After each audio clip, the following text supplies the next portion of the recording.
Why don't you go to the park? That's a good idea. السلام عليكم ورحمة الله وبركاته. Pay attention to me.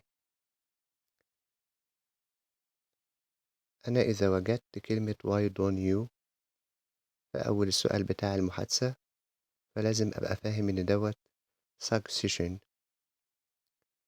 ومعنى إن دوت اقتراح، فأنا هنا ما بين أمرين لا ثالث لهما. يا إما إن الاقتراح يعجبني زي ما يجي يقول لي why don't you go to the park، ده اقتراح.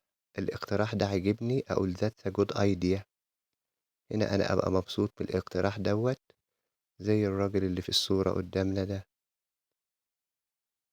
طيب أنا جيت على النقيض، أنا مشغول زي الراجل التاني ده، أقول I am not very keen، أنا لست متحمس يا حلوين.